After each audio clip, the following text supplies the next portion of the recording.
بسم الله الرحمن الرحيم. سأل سائل بعذاب واقع للكافرين ليس له دافع من الله ذي المعارج. تعرج الملائكة والروح إليه في يوم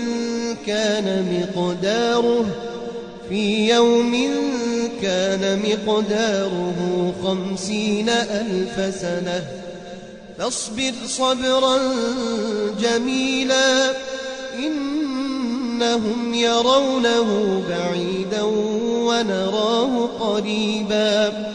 يوم تكون السماء كالمهل وتكون الجبال كالعهن ولا يسأل حميم حميما.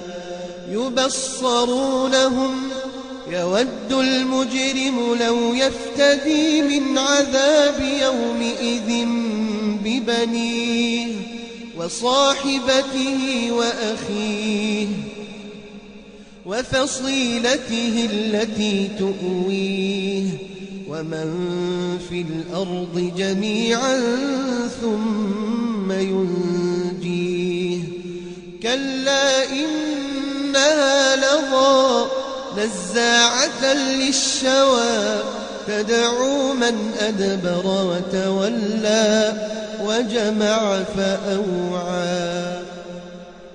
إن الإنسان خلق هلوعا إذا مسه الشر جزوعا وإذا مسه الخير منوعا إلا المصلين الذين هم على صلاتهم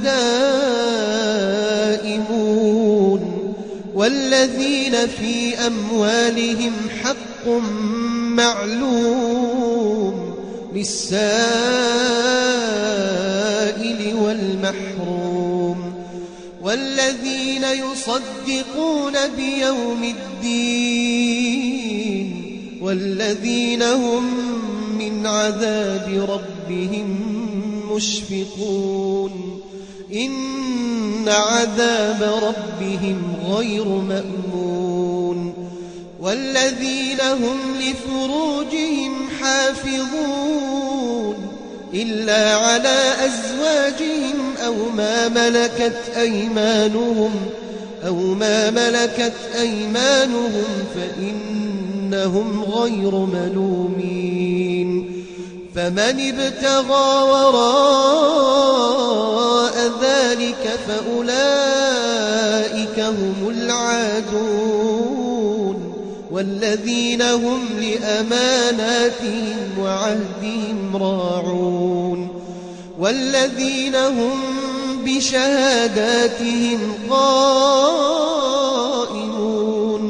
والذين هم على صلاتهم يحافظون أولئك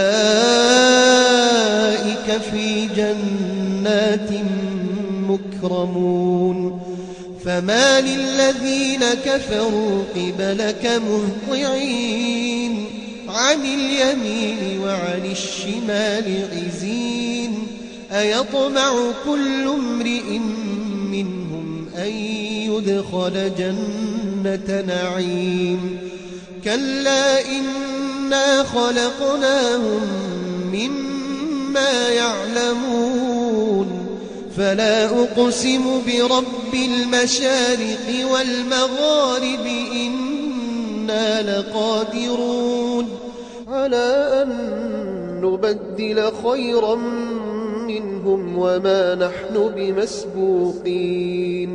فذرهم يخوضوا ويلعبوا حتى يلاقوا يومهم الذي يوعدون. يوم يخرجون من الأجداث سراعا كأنهم إلى نصب يوفضون. خاشعة أبصارهم ترهقهم ذلة ذلك اليوم الذي كانوا يوعدون.